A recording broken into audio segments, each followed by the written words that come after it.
On enchaîne avec le dernier grand théorème classique sur les fonctions holomorphes, alors que je ne vois pas écrit au programme de Lagrange, mais ça me paraît trop important pour ne pas en parler. Le théorème, c'est si f est holomorphe non constante sur un ouvert connexe, alors l'image de n'importe quel ouvert est un ouvert. F est une application ouverte. En fait, ce théorème-là, ça va être une conséquence pas trop difficile du fait qu'on a un théorème d'inversion locale holomorphe, que je vais écrire maintenant. Donc soit, c'est pas oméga un ouvert de C. F une fonction holomorphe, F une fonction holomorphe sur oméga, et Z0 un élément de oméga tel que la dérivée de f en Z0 est non nulle.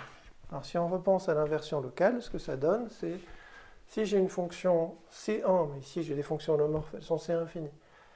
Si j'ai une fonction C1 dont la différentielle est inversible, ici la différentielle c'est la multiplication par f' de Z0, elle est bien inversible, l'inverse c'est la division par f' de Z0. Si la différentielle est inversible, alors ce qu'on sait, c'est qu'il existe juste par inversion locale, c'est qu'il existe des ouverts U avec U qui contient Z0 et V tels que F de U sur V soit une bijection, soit un difféomorphisme. Mais là, c'est mieux qu'un difféomorphisme avec F-1 de V vers U aussi, qui est holomorphe. Donc c'est que dans le théorème d'inversion locale, si notre application C1 à différentiel non inversible se trouve être une application holomorphe à dérivée non nulle, alors le F-1 qu'on récupère, quitte à réduire, c'est pas seulement C1, c'est même holomorphe. Et la preuve est en fait immédiate, si on connaît le théorème d'inversion locale. Donc le théorème d'inversion locale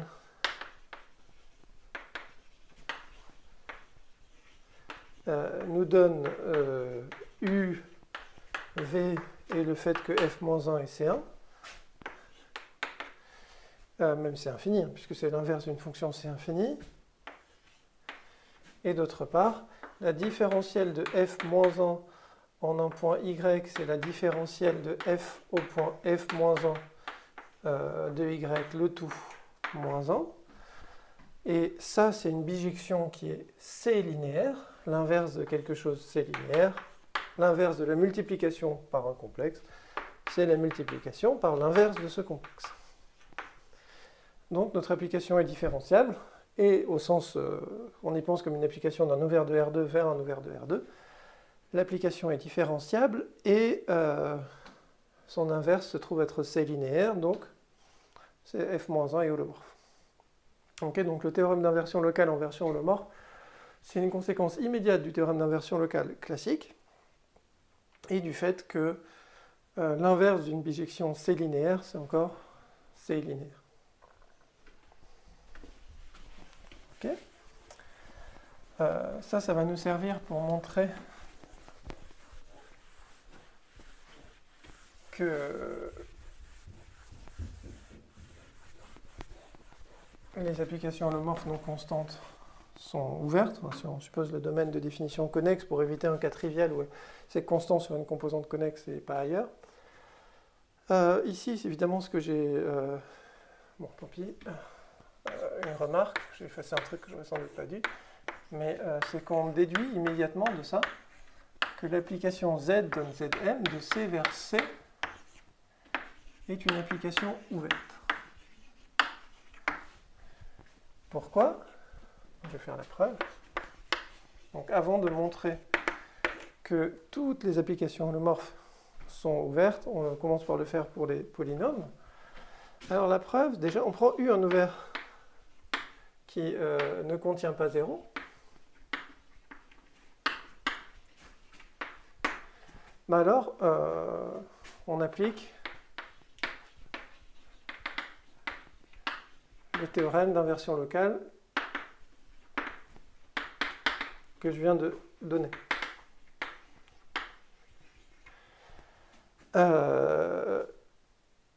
Pour tout Z0, alors je vais lui donner un nom peut-être pour ce puissance M, donc pi m. Pour tout Z0 dans U, on a un U', et, qui contient Z0, et pi m de U' vers son image, donc vers pi m de U', qui est en difféo, donc ça c'est ouvert, et en particulier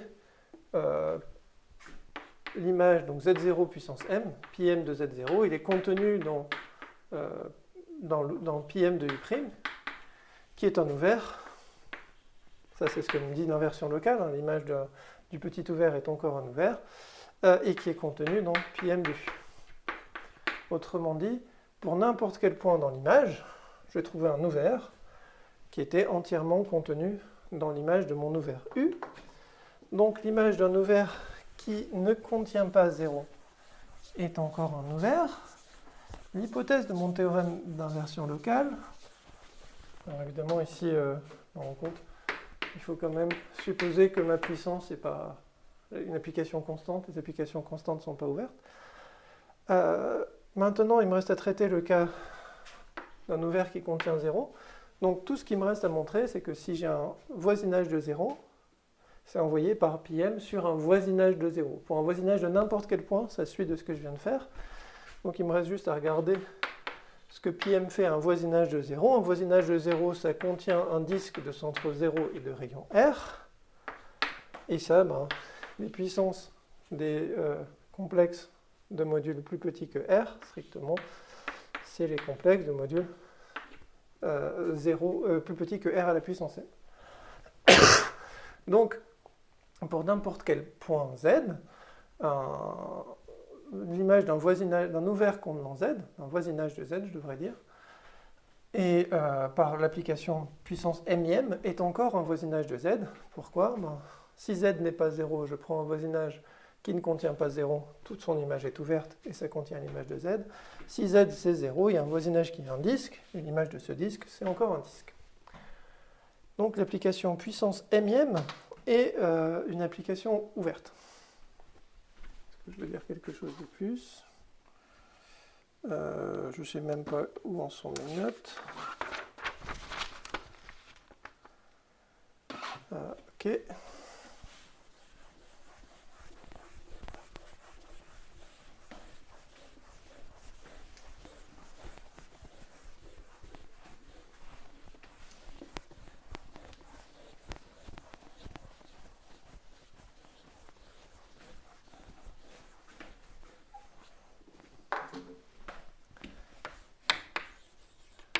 Maintenant, je vais écrire un théorème qui va impliquer le théorème de l'image ouverte. Donc, soit U un ouvert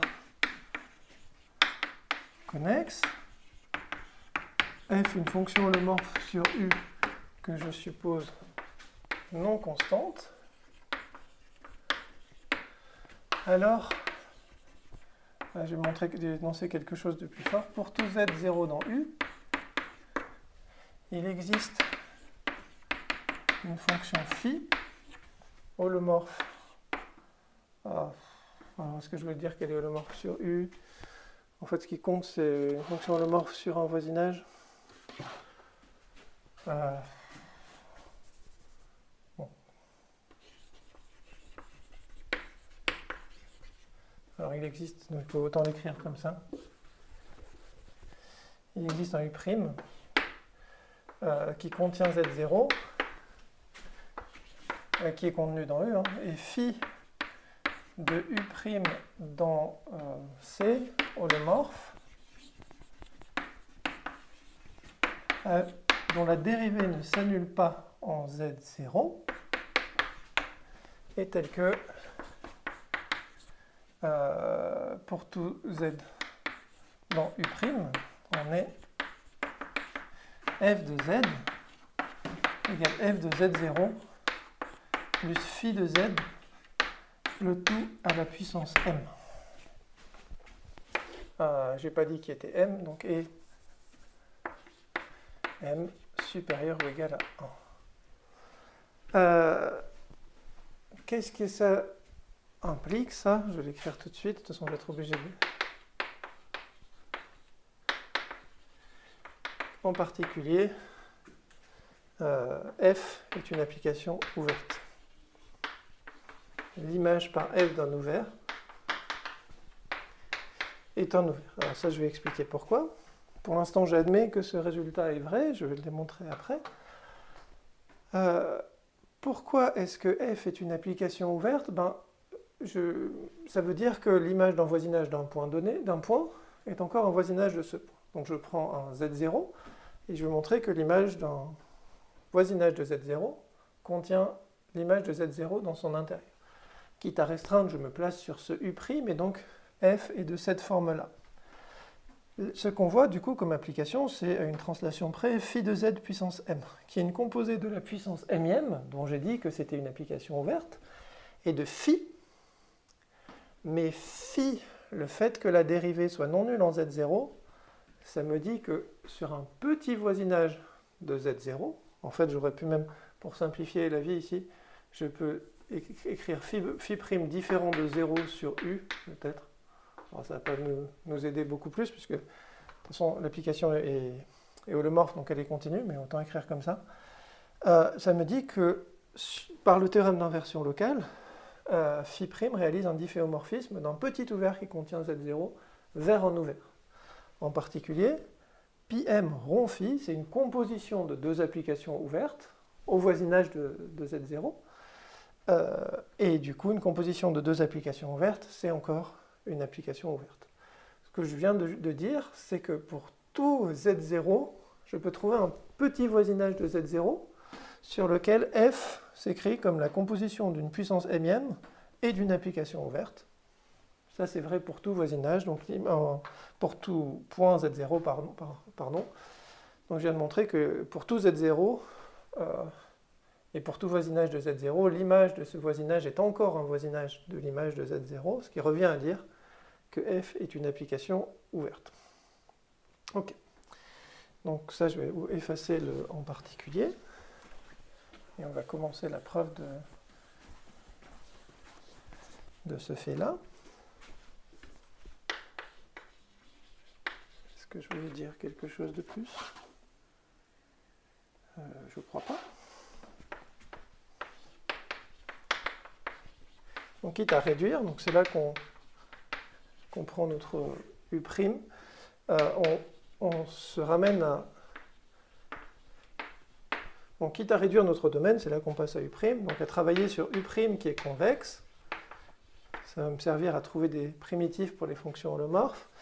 Et j'ai une fonction holomorphe sur h de u', telle que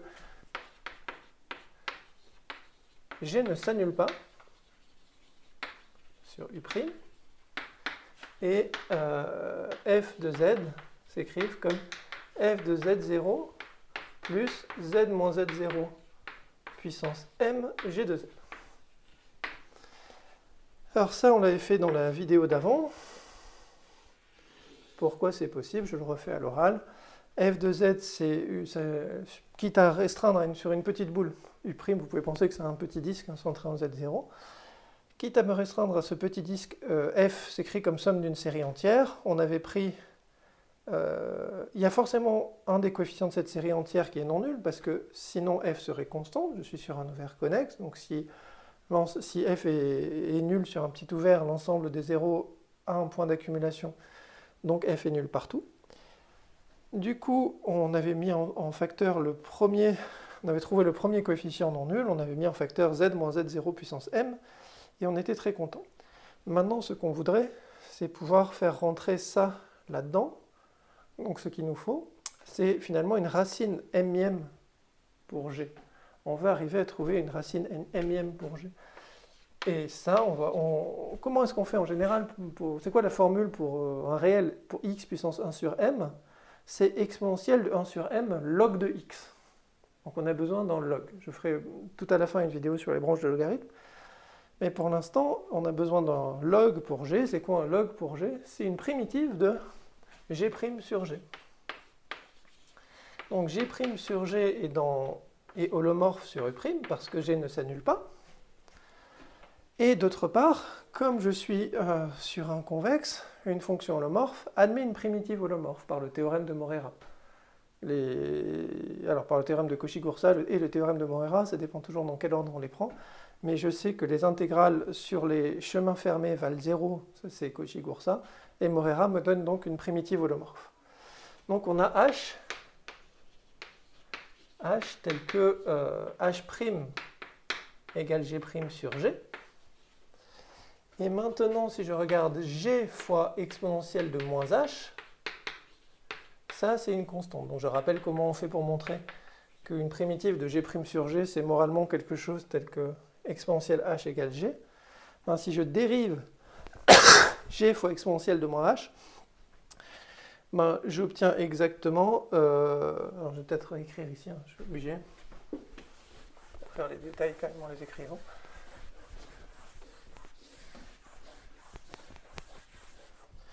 Si je fais G fois exponentielle de moins H prime, ça fait il y a un exponentiel de moins H qui est en facteur.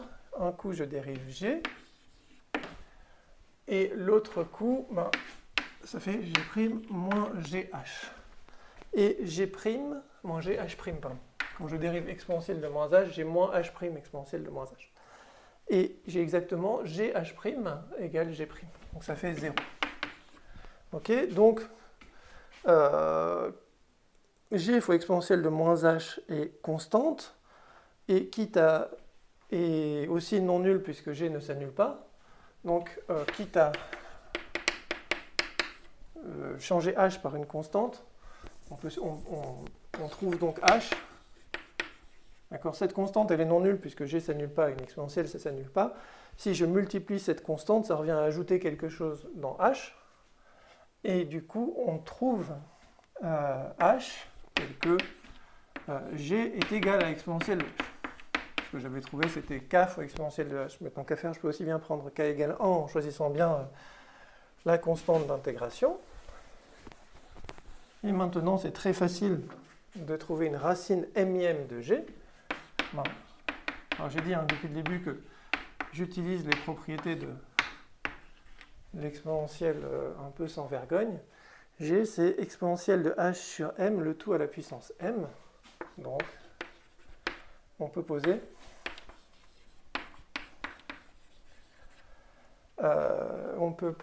phi de Z égale Z moins Z0 fois exponentielle de H sur M.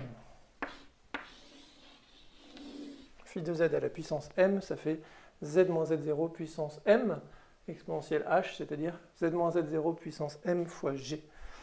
Maintenant, il me reste juste à dire pourquoi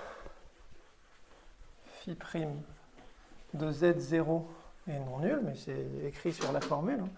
Phi prime de Z0, qu'est-ce que je vois? Alors, quand je dérive le Z moins Z0, je vois ça. Donc, je vois exponentielle de H de Z0 sur M. Ça, c'est le terme qui vient d'avoir dérivé ça et d'avoir évalué ici. Ça, c'est non nul parce qu'une exponentielle, c'est jamais nul. Plus Z moins Z0 fois quelque chose. Z moins Z0 fois quelque chose, en Z0, ça fait 0. Et donc, c'est non nul. Donc ici, on a un peu amélioré. On est passé de cette expression qui nous avait été très utile la dernière fois, le fait de faire apparaître le premier coefficient non nul dans le développement en série. Et maintenant, on a été capable de prendre une racine m-ième, et du coup, on a écrit sous la forme f de z0 plus quelque chose en z à la puissance m, et ça, c'est très utile d'être capable de faire une chose pareille. On a presque fini. En fait, on a fini, on a montré de prouver le théorème que j'avais annoncé. On a même montré quelque chose de plus précis, qui implique que l'image, par une application holomorphe non constante définie sur un ouvert connexe, d'un ouvert est encore un ouvert. Et je vais juste écrire ce que devient l'inversion globale holomorphe.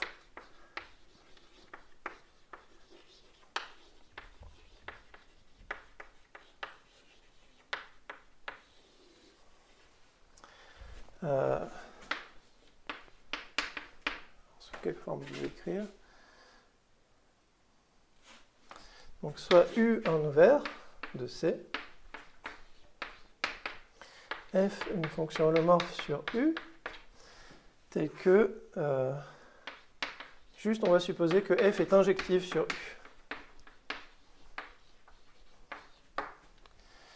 Et on conclut que pour tout z, f' de z est différent de 0, f de U est en ouvert, et bon, que f est une f-1 de f de U vers U est holomorphe.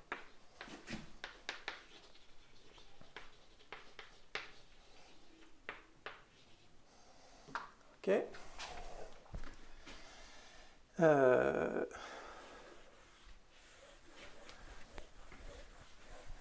Donc ça c'est un peu comme le théorème d'inversion globale, sauf que dans le théorème d'inversion globale, on avait besoin de supposer, dans sa version juste différenciable sur Rn, on avait besoin de supposer que la différentielle de ma fonction était inversible.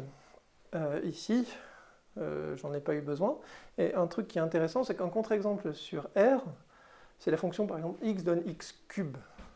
La dérivée, la fonction est injective, mais la dérivée s'annule en 0. Mais x donne x cube, ça a beau être injectif sur R, sur C, ça ne l'est pas parce qu'on a fait apparaître les racines, et chaque nombre complexe non nul a 3 racines cubiques. Donc la preuve, de quoi est-ce qu'on a besoin? On a juste besoin de justifier ça, puisque après on sera dans le cadre d'application du théorème d'inversion globale, et le fait que l'inverse d'une bijection holomorphe d'un ouvert sur un ouvert est holomorphe, c'est juste que la différentielle de l'inverse sera encore C linéaire en tant qu'inverse d'une application C linéaire. Mais maintenant, on sait que au voisinage d'un point Z0 quelconque dans U, on a f de z égale f de z0 plus z moins z0 puissance, plus, parce que je vais écrire avec z moins z0 puissance n, plus plutôt phi de z,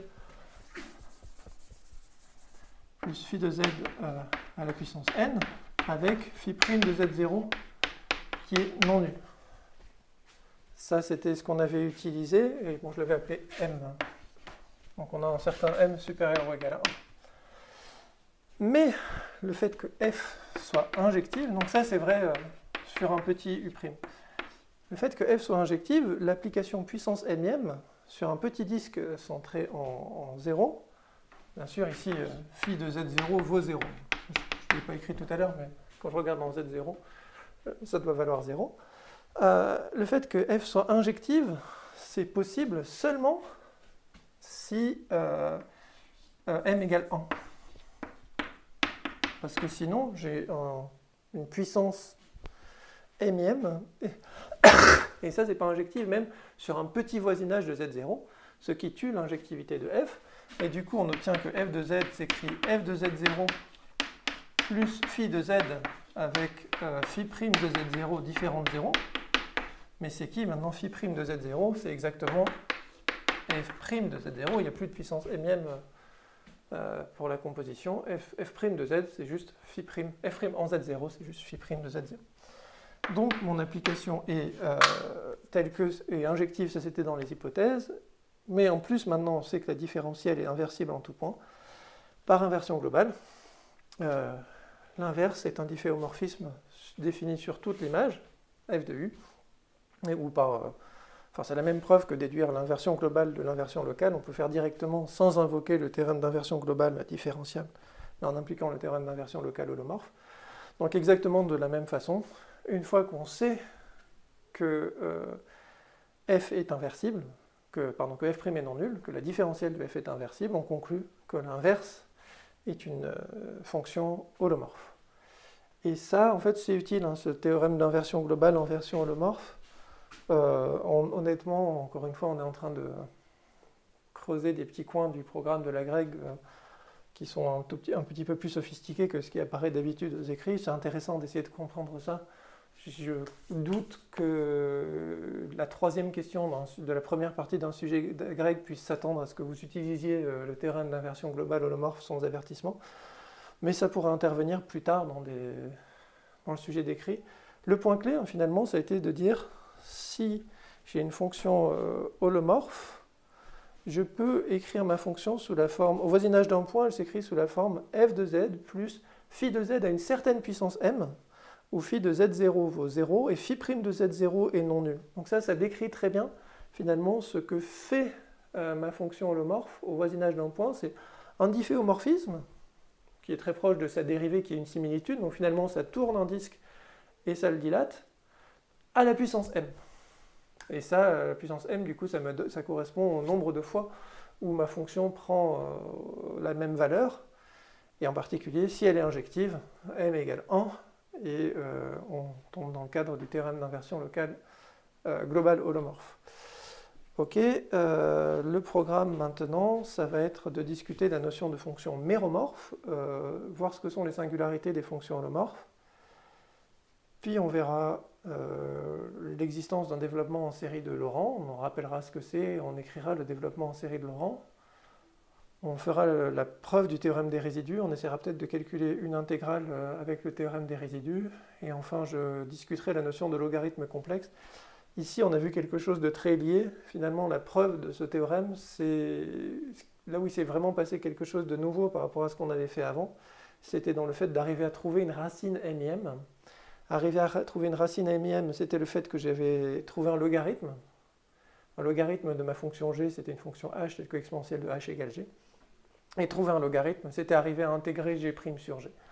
Donc tout ça, c'est un phénomène général, et en particulier trouver un logarithme de z, c'est arriver à intégrer 1 sur z.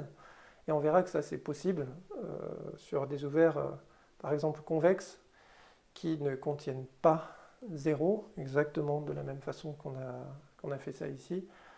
Et bon, on fera quelque chose d'un tout petit peu plus général que ça. Ce sera sans doute notre dernière vidéo sur le sujet. Et pour cette vidéo-ci, on a fini. Merci.